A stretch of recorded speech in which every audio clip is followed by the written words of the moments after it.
seorang guru yang telah pensiun menjadi korban investasi bodong.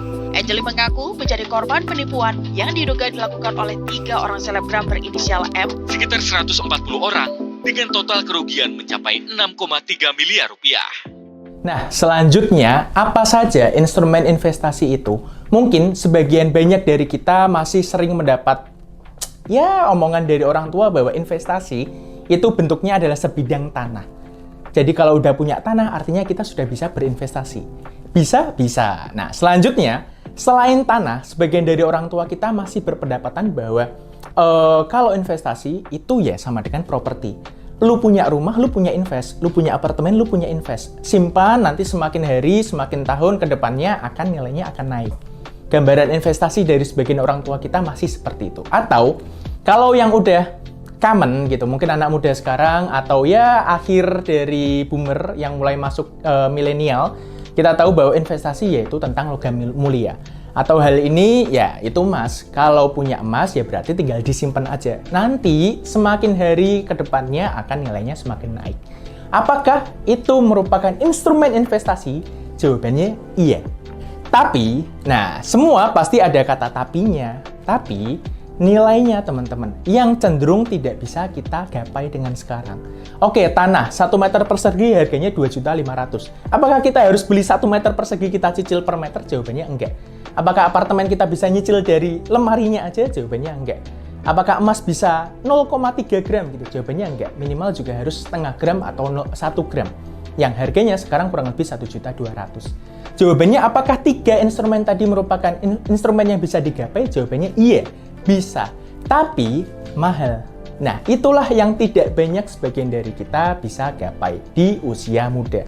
Nah, selanjutnya ada salah satu instrumen investasi teman-teman yang saya yakin teman-teman sebagian banyak dari teman-teman sudah banyak mendengarnya dan ini bisa digapai dari teman-teman saat muda sekarang. Yaitu apa? Yaitu pasar modal yang mana menjadi jembatan dari investor dari pihak yang punya uang dan pihak yang membutuhkan uang, yaitu perusahaan.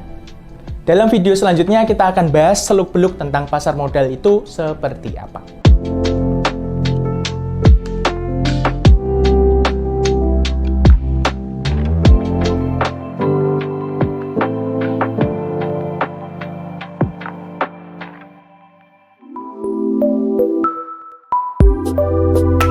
Sebanyak 76 guru yang telah pensiun menjadi korban investasi bodong.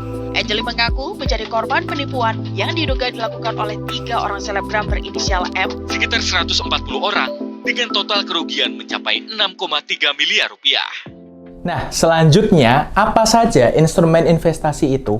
Mungkin sebagian banyak dari kita masih sering mendapat omongan dari orang tua bahwa investasi itu bentuknya adalah sebidang tanah. Jadi kalau udah punya tanah, artinya kita sudah bisa berinvestasi. Bisa? Bisa. Nah, selanjutnya, selain tanah, sebagian dari orang tua kita masih berpendapatan bahwa kalau investasi itu ya sama dengan properti. Lu punya rumah, lu punya invest. Lu punya apartemen, lu punya invest. Simpan, nanti semakin hari, semakin tahun ke depannya akan nilainya akan naik. Gambaran investasi dari sebagian orang tua kita masih seperti itu. Atau, kalau yang udah common gitu, mungkin anak muda sekarang, atau ya akhir dari boomer yang mulai masuk milenial, kita tahu bahwa investasi yaitu tentang logam mulia. Atau hal ini ya itu emas. Kalau punya emas ya berarti tinggal disimpan aja. Nanti semakin hari ke depannya akan nilainya semakin naik. Apakah itu merupakan instrumen investasi? Jawabannya iya.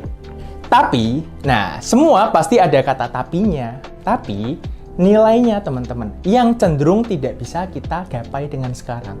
Oke, tanah 1 meter persegi harganya 2.500.000. Apakah kita harus beli 1 meter persegi kita cicil per meter? Jawabannya enggak. Apakah apartemen kita bisa nyicil dari lemarinya aja? Jawabannya enggak. Apakah emas bisa 0,3 gram gitu? Jawabannya enggak. Minimal juga harus setengah gram atau 1 gram. Yang harganya sekarang kurang lebih 1.200.000. Jawabannya apakah 3 instrumen tadi merupakan instrumen yang bisa digapai? Jawabannya iya, bisa. Tapi mahal.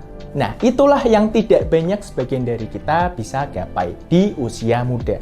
Nah, selanjutnya ada salah satu instrumen investasi teman-teman yang saya yakin teman-teman sebagian banyak dari teman-teman sudah banyak mendengarnya Dan ini bisa digapai dari teman-teman saat muda sekarang. Yaitu apa?